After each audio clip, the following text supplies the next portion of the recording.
Yay Networks. 13 has been my lucky number for a while. Like, it's always a sign of good things to come for me. This is 13, a Taylor Swift fan podcast, breaking down every song, every Easter egg, every era, and every theory. Hosted by the biggest Swifties, Nick Adams, Anna Cassiejos, Amy Nichols, and Lacey G. Welcome to 13, a Taylor Swift fan podcast. My name's Nick Adams. I'm Anna. Amy. And I'm Lacey G. And today we're breaking down Babe, Taylor's version from the vault. It's the 24th track on Red, Taylor's version. And this was written by Taylor, and a surprising one. If you're not familiar with the background of this song, I was very shocked to learn this a few years ago when this song came out. This was written by the lead singer of Train also. Taylor worked with Pat Monahan. I actually didn't know that until like this week. Yeah, it's just a really, kind of random, like, oh, wow, their paths crossed. They each liked each other. And so they wrote this. Originally, they wrote it during the Red era when she was preparing for Red. It didn't make the cut. And so they sat on this song for a while. Nick, would you bust out some Train real quick? Train. Mm-hmm. Let's see. They sing, There's a tear. Hey, soul sister, don't you miss that listener on the radio? Stereo. And then, they sing, Drops of Jupiter in her hair. There are some really great YouTube videos, like Taylor has sung Drops of Jupiter in concert and stuff before, so a lot of fans really like her version of that, so that's a lot of fun to look up if you have time. So they wrote this. It didn't make the cut for Red back in 2012. Pat said in an interview that he approached Taylor to write a song that Train could sing, and then she was like, hey, why don't we also work on a song together? And so we didn't hear this song until 2018. Wow. They wrote it back in 2012. That's just so crazy. And I know we've said this before, like especially when we talk about the songs from the vault, but to write something and for it to still hold up years later, that's incredible. Like if I go back and find like things that I created 5 years ago, it's sure sad, it's like embarrassing. Yes. And so we didn't hear this song from Taylor. We didn't hear this song from Train. So where did it land? It landed with the country band Sugarland. You know that this song had a special place in Taylor's heart because she held on to it for so long. Right. And so then she heard that maybe there was an opportunity to pass this song along to Sugarland, and they cut it for their album Bigger. And so Sugarland, if you're not familiar, it's a duo, Jennifer Nettles, Christian Bush.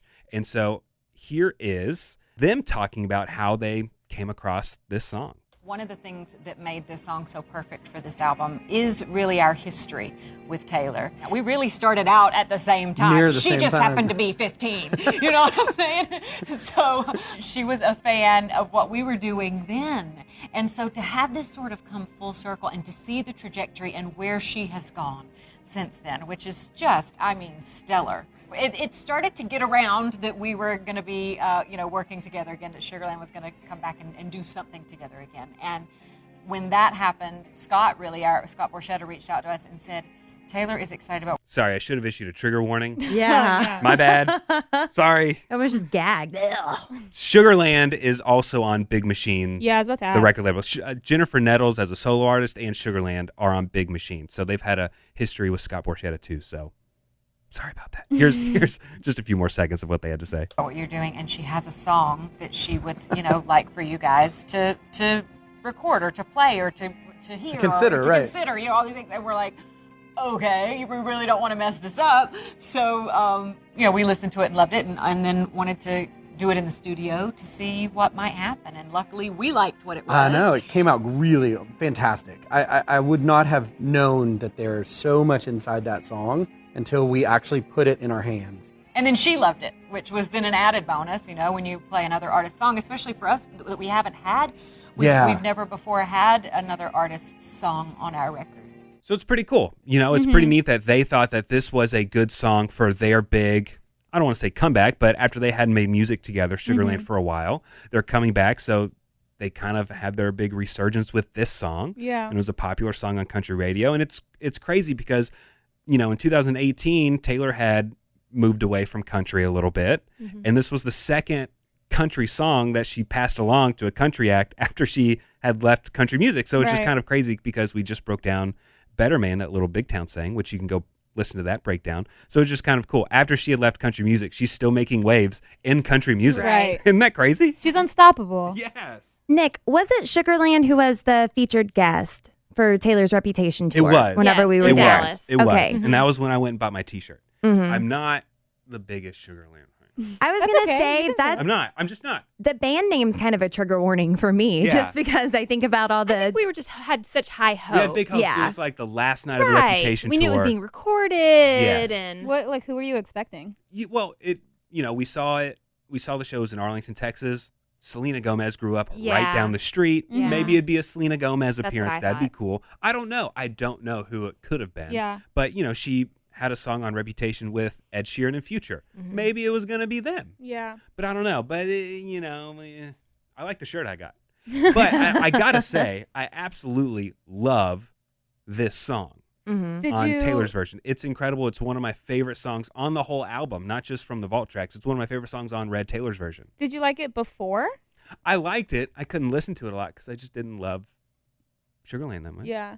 But I definitely love this version. Yeah, because It's I just so think it great. definitely, for me, I think it grew on me. I think when it was Sugarland song, I'll be honest, I didn't really ever listen to it. Mhm. I'm just unfamiliar with Sugarland, just in general. So I never really listened to it. And then I knew that she was going to put out her version.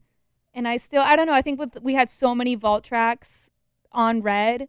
And I knew I liked it, but I didn't listen to it on repeat or anything. Mhm. But I think more recently, the what's it called? The bridge of the song Mhm. started getting really popular on TikTok, so I'd hear it more. And then I think I started to, it definitely for me was a grower. And now I really like it. I really, really like it.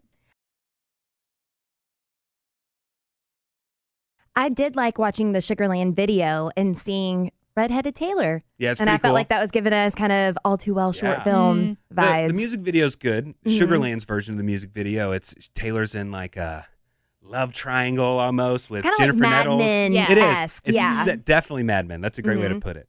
And Brandon Routh is the male lead. Superman. He was Superman. I thought that was That's who he was. Superman. I He was was like, kinda- that looks like He Superman. was in like and then one I didn't Superman check. movie, and that was about it. But yeah, that was him, Brandon Routh. Good looking guy, tall guy.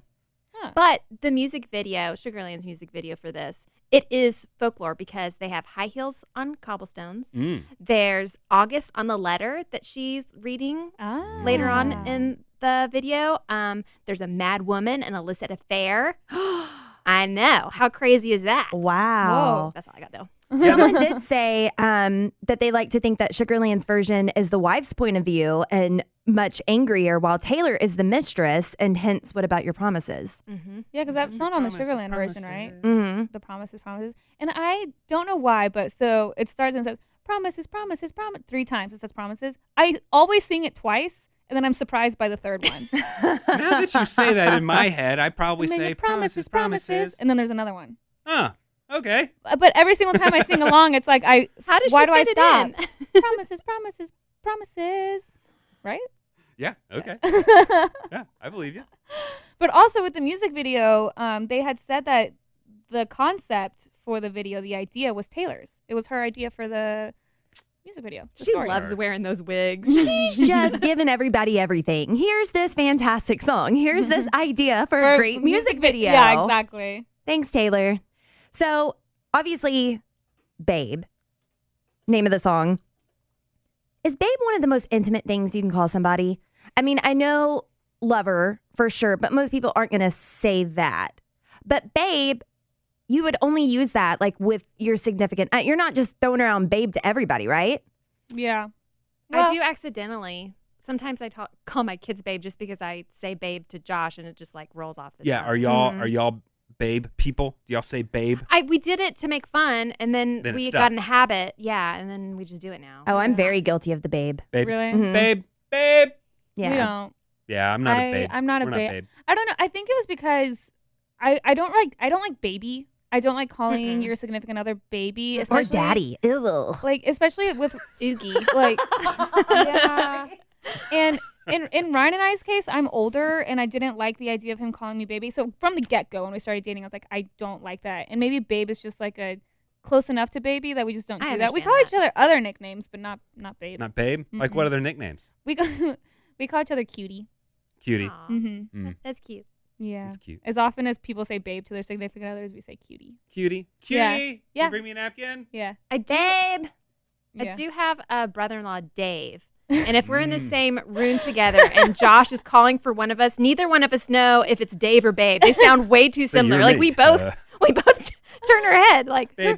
who are you talking to? I feel that on the morning show too because we have a JC and I'm Lacey. Oh. Yeah. And so sometimes I'm like, man, I'm popular. People really like me. Oh, never mind. They're just talking to JC. How have I never even thought about how close that is? Growing Wow. up, my parents, they weren't nickname people. They never said babe. And so it took a lot to get used to when my brother and his wife would say it.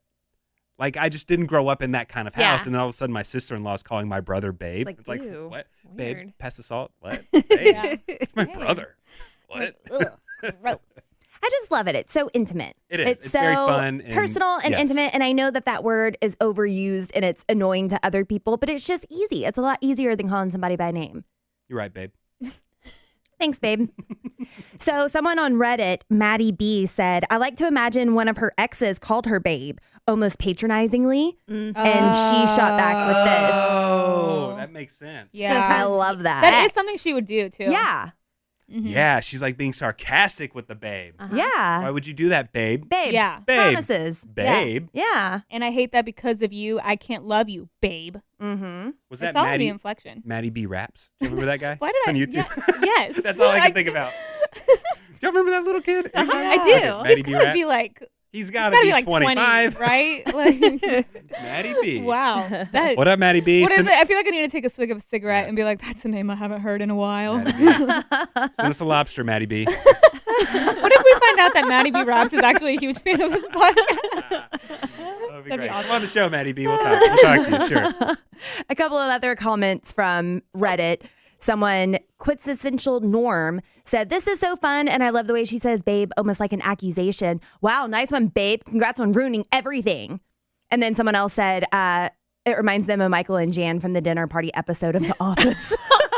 100%. That's great. The funniest 30 minutes of television Yes. you can ever see. Yes, 100%. Have you ever seen the bloopers of that episode? Yeah. They're Oh. incredible. They're No, incredible. I You haven't. haven't? No. You have to check them out. It's They're on the Peacock, funniest thing. right? The bloopers? The bloopers? I thought Or The Office. I mean, The Office is, I don't know, they might have bloopers on there. I thought they don't had remember. never before seen They might. I stuff haven't- on Peacock. I haven't checked it out on Peacock. You can just look them up on YouTube and stuff. Oh, It's I'll the have to funniest look. thing. When Steve Carell is showing off his flat screen TV that's 8 inches wide, it is the funniest bloopers. Like, John Krasinski is like crying himself. That's amazing. I love it. Crying himself. Crying. Okay, Crying y'all. on himself. Crying. But I would always hear it like peeing on himself. Crying. But crying himself Crying, just laughing. sounds weird. He was having a hard time not laughing. Okay. It's all right, babe. It's okay, babe. Stop. It's weird for you guys to call each other babe. Yeah, it is weird. That was It's I kind of don't weird. like that. It's kind of weird. That was weird. Mm. So the word TV is kind of a trigger warning for me because years ago, my ex put up the TV in our home and we have the center focus of our living room, my living room now, is a fireplace. And most people would want to put the TV above the fireplace. And that's too high. I stand my ground. Anna, you've had my back before. I have always agreed with you on this. Lacey, Amy? I have always agreed with you. It's Okay. hilarious, but I have always agree with agreed you. with you. Okay. It is too high because it's not just like a regular fireplace. It would be too high. Yeah, Mhm. people give at our office. People give Lacey crap for it all Years. the time. Years. She can't live it down. It's been years. Well, I was hanging out with a friend and we were discussing my divorce and everything. And she goes, oh, girl, I thought you should have left him whenever he hung up that TV. Because he did that just to make you mad because you wanted it above the fireplace. And I was like, no, I didn't. But I didn't want to argue with her. So I was like, yeah, you're right. him. You're right. I should have known. and if you were to ever, I think a lot of people haven't seen the picture or looked at the picture of this that people make fun of you for because there's also the mantle is high. There's also not a ton of room for a TV above it.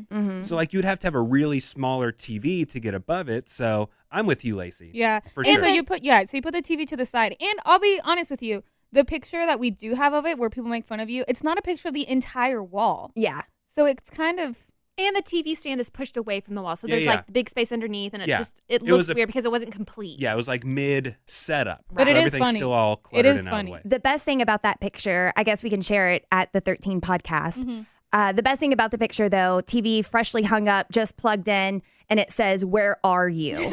And people are like, even the TV is confused. Like, why am I here? I'm lost. Where are you? Yeah. And I'm so sorry.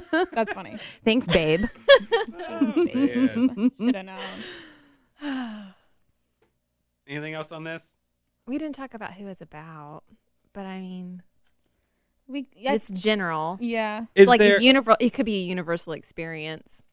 It could be a universal experience, but I feel like my gut wants to blame Jake Gyllenhaal. Sure, when in doubt. When in doubt, it's most likely about Jake Gyllenhaal. You know, what about your promises? Just to break me like a promise. You know, there's that little connection. And then this is the last time I'll ever call you babe. People connect that to the last time. Also on Red. Yeah. I feel like just whenever there's a heartbreaking song in the Red era, I just connect it to Jake. Yeah. Do you think we could do that just with any song, heartbreak song in general by any artist? Like, man, who broke up with Ed Sheeran? Yeah. Jake Gyllenhaal. who was it? Man, that song, Celine Dion. Who broke up with her? It was Jake Gyllenhaal. Yeah. It really was. That's what I heard. Yeah.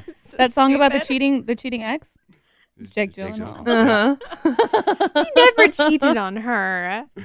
We don't know that. I mean, I guess we don't know. I don't know. Whatever. I mean, he broke her like a promise, so you know. False gods, but we not don't. about Jake Gyllenhaal. No, true. No. But you are right, Amy. We don't know if he actually cheated or not. Well, that does it for this episode of 13, a Taylor Swift fan podcast. Thanks for joining us. All the ways to contact us are in the description of this podcast. Please reach out. We'd love to hear from you. And be sure to join us next time because we're going to break down Taylor's song, Message in a Bottle. But if this song is, if this song is about Jake Gyllenhaal, this song is about being cheated on. Yeah, it is about being cheated on. It's like a... So is that why we're thinking it's not about Jake Gyllenhaal? Yeah, I mean, it could be possibly Joe Jonas. Not that he necessarily cheated either, but he left her for another woman. So, I mean, you could imply that. Tapping into old... Yeah, okay. I don't know. Yeah, we'll never know for real. Mm-mm. Bad babe. Is he a dog? Bad. Down. Down, babe. Bad. Thanks for listening to 13, a Taylor Swift fan podcast. Subscribe for free and leave a positive review on Apple Podcasts, Spotify, or Google Podcasts.